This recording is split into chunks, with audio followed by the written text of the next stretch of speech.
my daughter announced. "I'd like to thank my true mother," then turned away from me, the clapping didn't stop, but my heart did.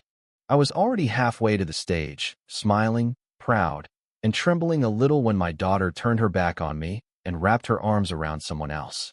"Thank you," she said into the microphone, her voice steady, loud enough for everyone to hear. "I want to thank the woman who's been like a real mother to me. My true mother." The crowd gasped softly, as if unsure of what they just heard. I wasn't. I froze, one hand midair in a wave. The bouquet of lilies I brought for her trembling in my grip. My heart, that one part of me she'd always had, it cracked, and I couldn't even cry. Not yet. Not in front of all those people. My name is Margaret Jensen. I'm 67, and for 34 years, I believed I was a good mother. Not perfect, no, but I loved my daughter. Loved her so hard I forgot how to love myself. Skipped vacations. Canceled doctor appointments. Walked barefoot through snow once when the car broke down just to get her to a dance recital. You know, mother stuff. Stuff we do without asking for thanks, just hoping someday our kids will remember. Well, my daughter, Ava, remembered. She just chose someone else to thank. That night, I sat in the back seat of the cab, the flowers still in my lap, the award night program wrinkled beneath them. Her name was in gold, Ava Jensen, Rising Filmmaker of the Year. Her smile printed next to it, bright and beautiful. Her eyes so full of pride. I raised that girl. So why did she look through me like I was no one? The next morning, I didn't get out of bed. I couldn't.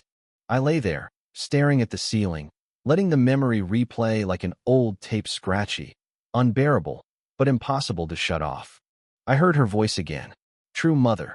Who was she talking about? That woman on stage, Claudia Rice. Ava's former drama teacher. A polished, graceful widow in her 50s who had no children of her own, but apparently had mine. Had taken mine. I'd known Claudia. She'd started mentoring Ava 5 years ago. I even liked her at first. She encouraged Ava to apply to NYU, sent her feedback on scripts, took her to film festivals when I couldn't afford the airfare. And I was grateful, sincerely, deeply grateful. But I never thought I'd be replaced. I never thought someone could slide into that role so easily, so fully, that my daughter would forget the hands that once held her fevered body through the night. Forget the woman who taught her to tie her shoes and wiped her tears when the neighborhood girls left her out. Forget me. A week passed. Ava didn't call, and I didn't call either. Until today. I stood in my small kitchen, the window cracked open to let in some stale spring air. I held the phone in one hand, the other resting on the photo of us from her college graduation. She wore blue robes. I wore the necklace she gave me for Mother's Day. I dialed. She answered. "Hi, Mom." 2 words. Soft. Cautious. "You got a minute?" I asked, keeping my voice even. I sounded more like a neighbor than her mother. "Yeah. What's up?" I wanted to say everything, but I started small. "You were amazing up there," I said. "I'm proud of you." I wanted to say that. There was a pause. "Thanks. And I wanted to ask you something." "Okay. Did you mean it?" I asked, my voice now shaking. "What you said about Claudia being your true mother." A longer pause this time. "I didn't mean to hurt you," she said slowly. "But did you mean it?" I pressed. Silence. "She was there for me in ways you weren't," Ava whispered finally. "She didn't criticize me. She listened. She supported me when you thought film school was a waste." "I never said that," I said, stunned. "I was scared. I didn't want you to go into debt. That's all. But you said it was impractical, that it wasn't a real career." I remembered. Years ago, during a fight when bills were tight and fear was louder than love. "I'm sorry," I said. "But one mistake erases everything." She didn't answer. And suddenly, I felt the distance. Not just in miles, she was in Manhattan now. I was still in our old house in upstate New York, but in years, in layers, in wounds I didn't even know I'd left. I sat on the porch that evening, wrapped in my old knit sweater, the one she used to steal in winter. The sky was turning gold. Birds chirped in the trees. Everything was peaceful except inside me. I remembered the early years. Her tiny hands curled around mine. The way she used to hum to herself while coloring. How she'd crawl into my bed during thunderstorms and whisper, "Don't let go, okay?" And I'd promised I wouldn't. But maybe somewhere along the way I had. I hadn't gone to her first school play because I couldn't get off my second job. I'd snapped at her during finals week because I was exhausted. I'd questioned her dreams out of fear, Not cruelty, but maybe that didn't matter. Maybe what mattered was that someone else had shown up when I didn't. And now she belonged to them. I didn't sleep that night either. Instead, I found myself sitting at the kitchen table at 2 a.m., flipping through old photo albums. Ava's childhood was there captured in glossy paper and yellowing corners. Her toothless smile at age 6. Her awkward middle school braces. Her first dance dress. I paused on one picture. Ava sitting on my lap, her tiny hand clutching my necklace. I could still feel that moment. And I knew, then, that I couldn't just fade into the background. She might not see me now, but I was her mother. I was her mother. And if I had to remind her not with anger, not with guilt, but with truth, then I would. The next morning, I packed a small bag. I got on a bus to Manhattan. 3 hours later, I stood outside her apartment building. The doorman gave me a wary look, but buzzed her unit. A visitor for you. Older woman. Says her name is Margaret. There was silence on the other end. Then, let her up. My hands trembled as I pressed the elevator button. Floor 14. When the doors opened, Ava was there. Standing barefoot, wearing sweatpants and a tank top. Her hair was tied up. She looked tired. But she let me in. I stepped inside. Her apartment was neat. Clean. A little sterile. No pictures of us on the wall. I turned to her. Can we talk? She nodded slowly. I won't stay long, I said. I just need to say something. Not as your old mom.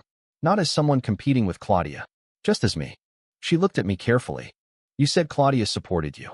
That she believed in you when I didn't. She didn't interrupt. You're right, I said. She did things I didn't.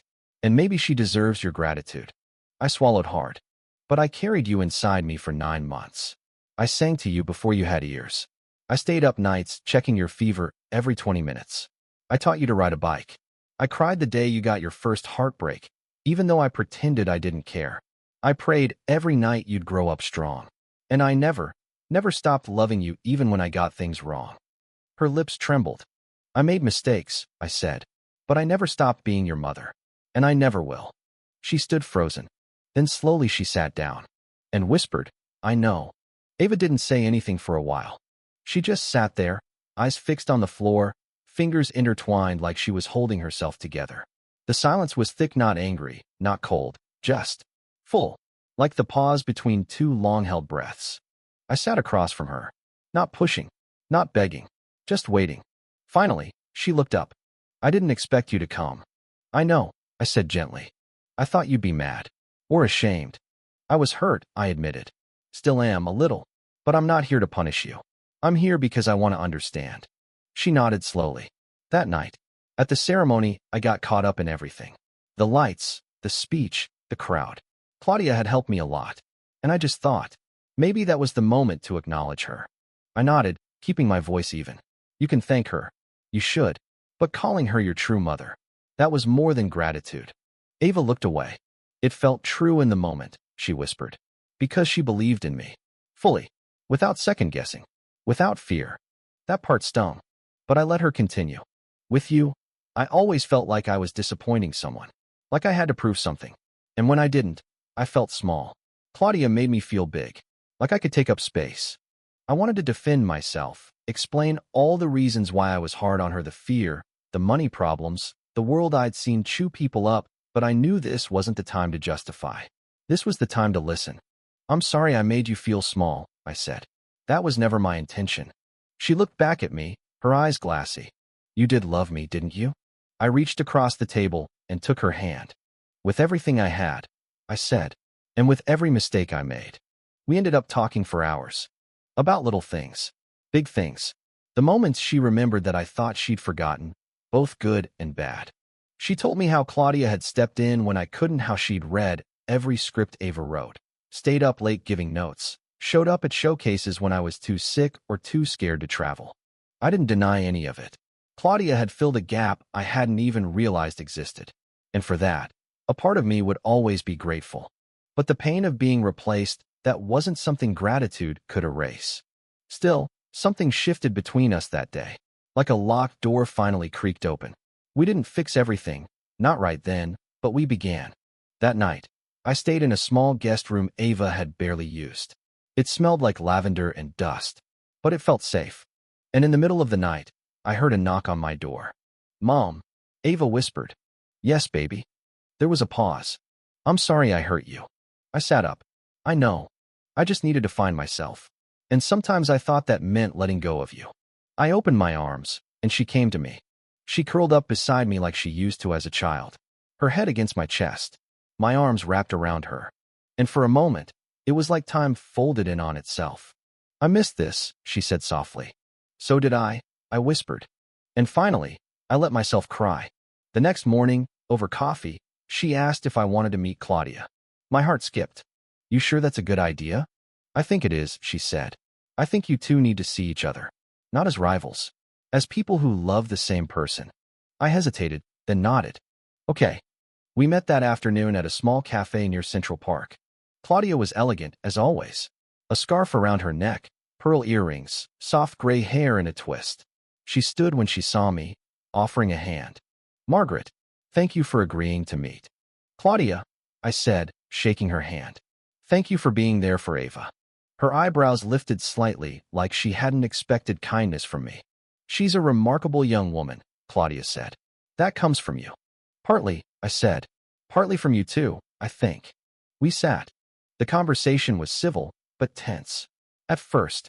But over time, it softened. I never meant to take your place, Claudia said, her voice low. I just saw someone who needed belief. And I had belief to give. I know, I said. But I also needed her. And sometimes, it felt like you took her from me. She nodded, visibly moved.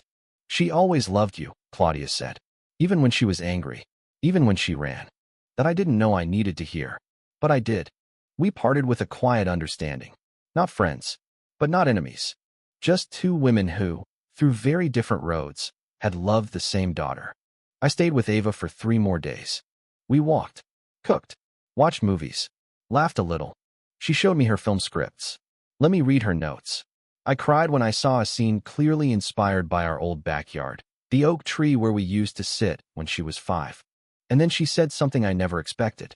I want to make a short film about you. I blinked. What? I think people need to see this. To see what it means to love imperfectly. To try. To fail.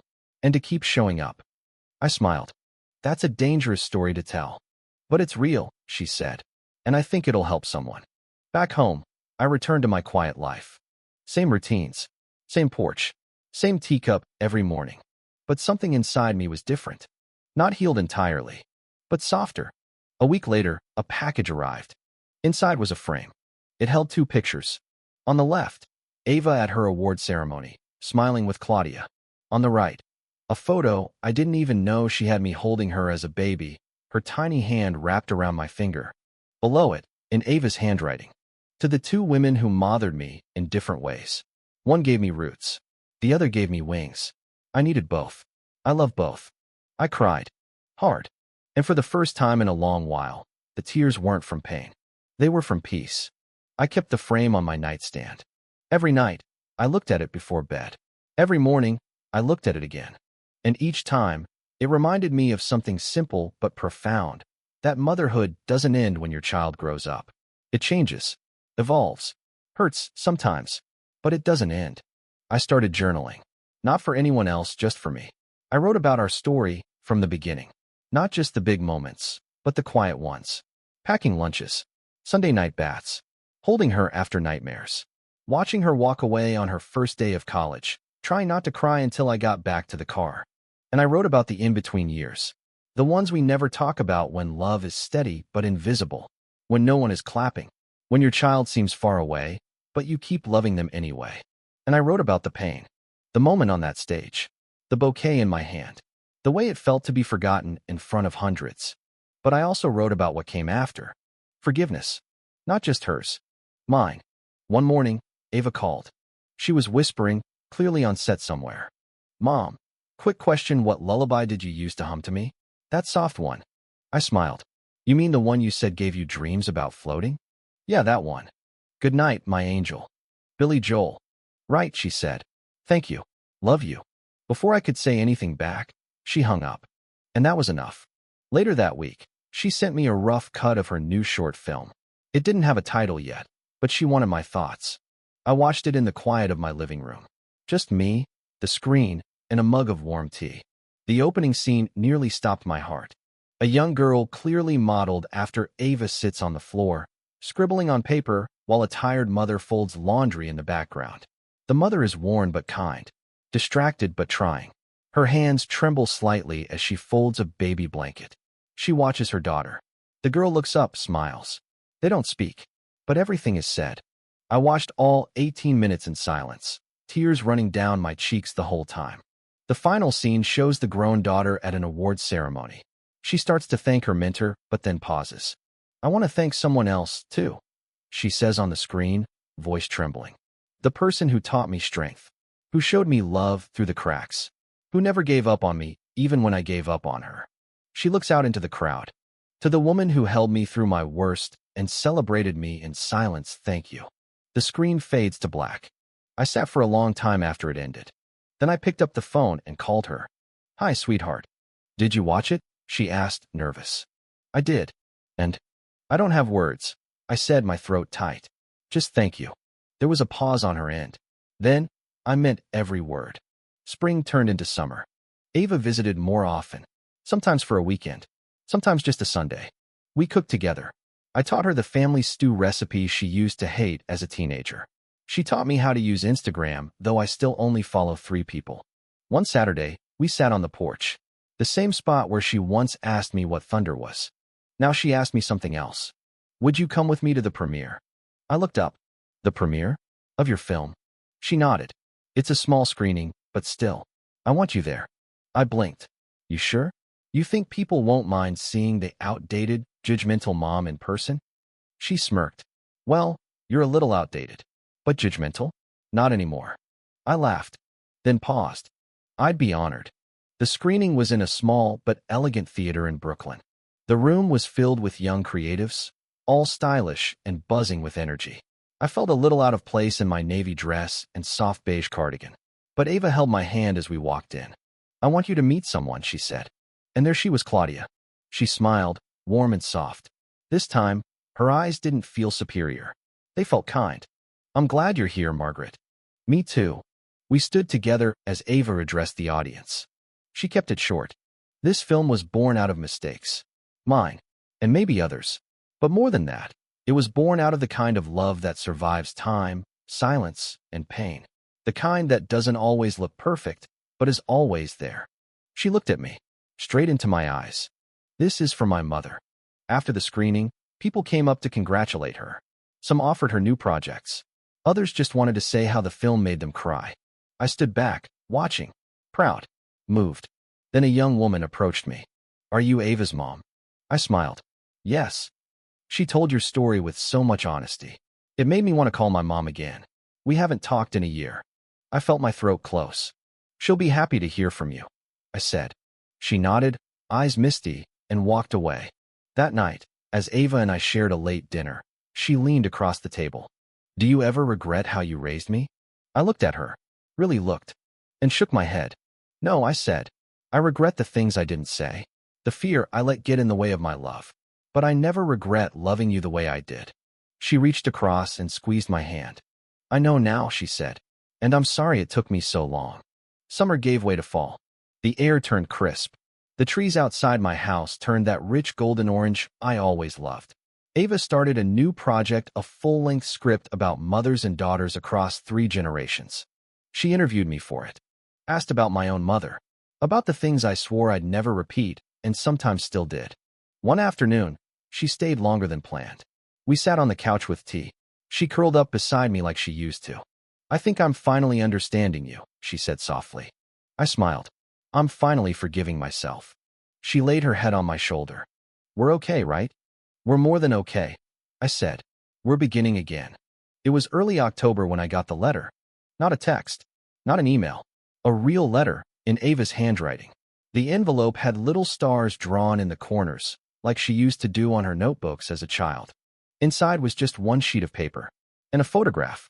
The photo was old, from a Halloween years ago. Ava was dressed as a lion, her curls tucked into a furry headpiece, her face painted with whiskers. I was beside her, bent down, holding her hand. The joy on our faces was blinding. And the letter read, "Mom, I found this while cleaning out a box I forgot I had. I remember this night.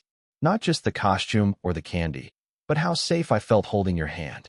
How proud I was that you made my costume from scratch.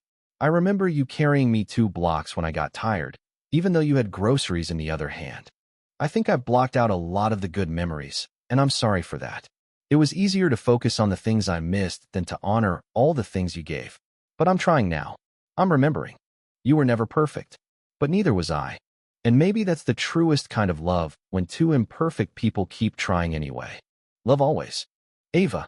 I sat on the porch steps with that letter in my lap, letting the breeze move through my hair. The world felt quieter. Not empty. Peaceful. It wasn't just that Ava saw me now. It was that I saw myself. Clearly. Without guilt clouding every memory. Later that week, I got an invitation. It was for a panel discussion Ava was speaking on representing motherhood in modern film. She'd be one of 4 women sharing stories and creative insights. I didn't plan to attend at first. I didn't want to intrude. But Ava called. "Please come," she said. "You don't have to say anything. Just be there." So I went. It was held in a university auditorium in the city. The room was filled with young women students, filmmakers, writers, all eager, all listening. When Ava took the stage, she carried herself with a kind of grounded confidence that nearly made me cry. She spoke about storytelling, about character flaws, about how real life doesn't tie itself in neat bows. Then she paused. "And sometimes," she said into the microphone, "the most heroic character in your life is the one who never called herself a hero." She glanced at me. "My mother is here tonight," she said. I felt every head turn in my direction. She's the reason I understand what persistence means, what sacrifice feels like. She's taught me not just by what she did, but also by what she struggled to do. And I am who I am because of her. Applause echoed across the room, but I didn't hear most of it. All I could feel was her love, not loud and performative, but quiet and deep. The kind of love that took years to find its way back home. After the panel, we sat on the steps outside the auditorium. She leaned against me, shoulder to shoulder, like when she was young. "Remember when I used to beg you to let me stay up late and talk about the moon?" she asked. "You never begged," I smiled. "You demanded." She laughed. "I thought the moon followed me. You told me it was your secret bodyguard." "I was a weird kid," she grinned. "You were magic," I said. "Even when you broke my favorite vase and blamed it on the cat." She gasped. "You knew?" "I always knew." She burst into laughter, hiding her face in her scarf. And I realized something. We had built a bridge. Not over the pain, but through it. A sturdy bridge made from honesty, forgiveness, and memory. That December, Ava came home for the holidays. For the first time in years. We decorated the house together. Hung lights. Baked cookies. Watched old movies we used to love. She even asked me to teach her how to knit something she once swore was ancient and irrelevant.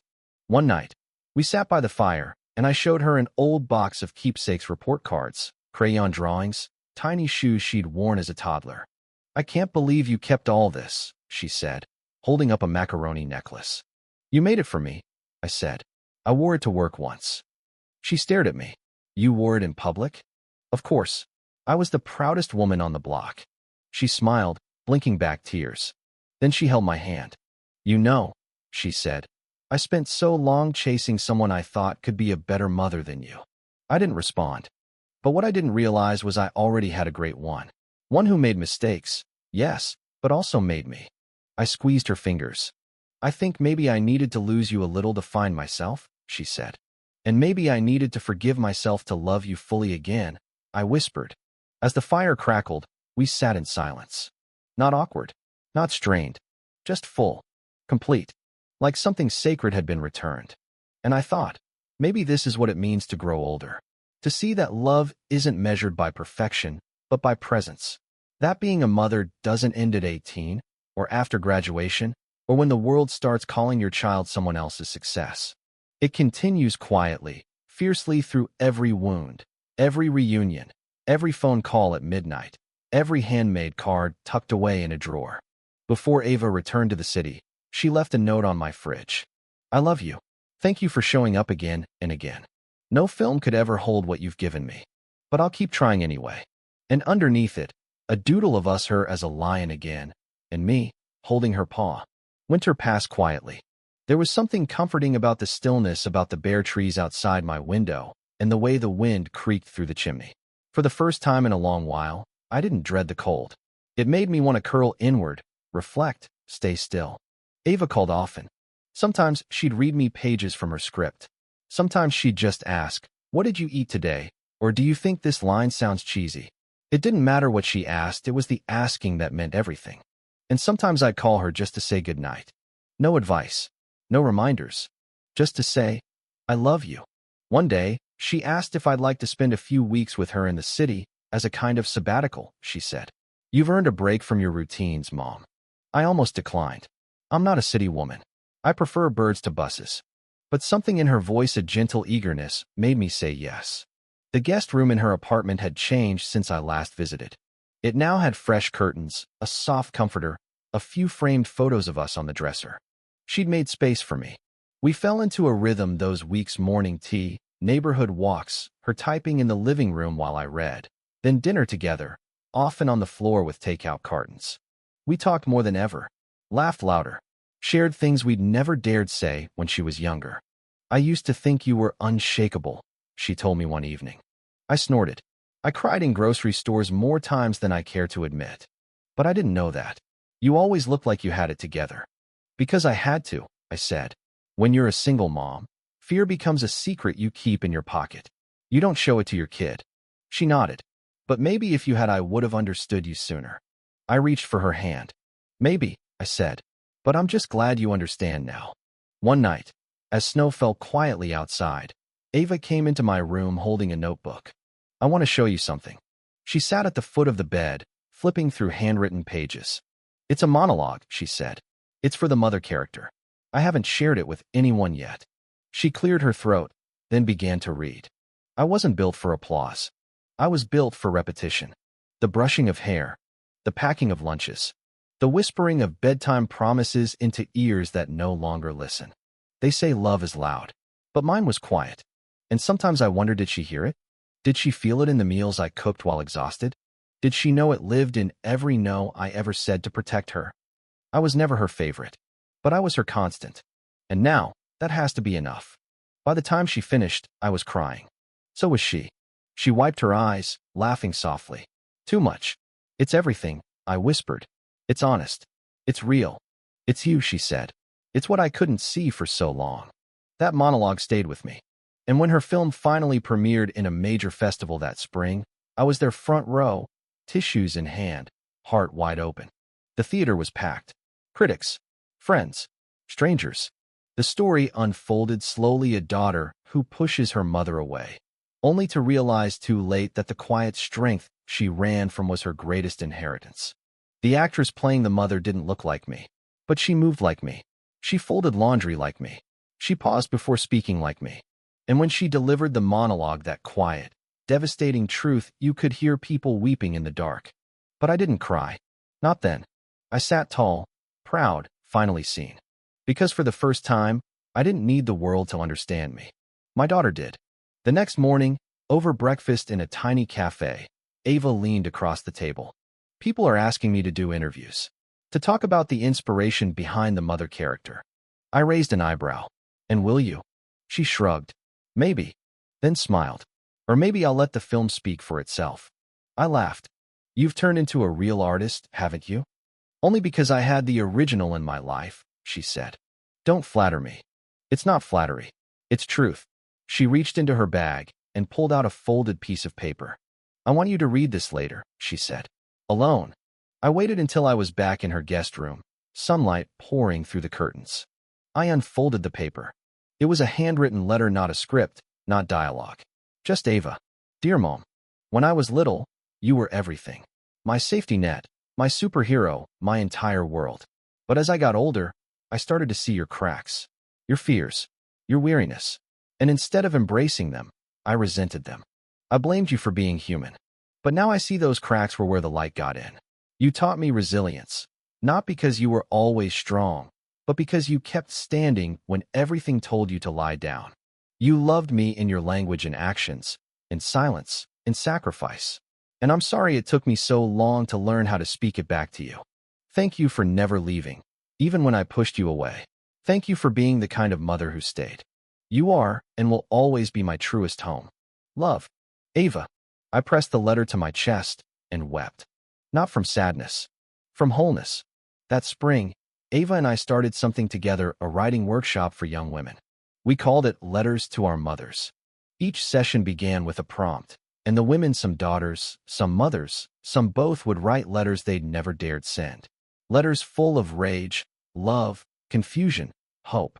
Some were read aloud. Some were sealed in envelopes and left in a box labeled Someday. It wasn't therapy. It was something older, sacred, storytelling. And in that circle, I watched Ava become not just my daughter, but a kind of mother herself, to stories, to truth, to other women finding their voices. She was magnificent. One afternoon, during the final session of the workshop, a young girl approached me. She couldn't have been more than 20. She held out a letter. "Would you read this?" I unfolded the paper. The handwriting was shaky. The words were raw. "Dear Mom, I hated you for leaving. I hated you for dying. But I missed you every day since. And now that I'm older, I see you everywhere. In my laugh. In my eyes. In the way I can't fall asleep without humming. I wish you could see who I became. I wish I could ask if I made you proud. But most of all, I wish I could tell you. I forgive you. And I love you." I looked up. Her eyes were filled with tears. "Do you think she heard it?" she whispered. I took her hand. "I do." On the train ride home, Ava rested her head on my shoulder. "We're not who we were," she said. "No," I smiled. "We're better." She paused. "Do you think people ever stop needing their mothers?" I thought for a moment, watching the fields blur past the window. "No," I said. "I think the need just changes shape." Ava nodded. Then she whispered, "I hope I can be to someone what you became for me." I didn't speak. I just squeezed her hand and held on.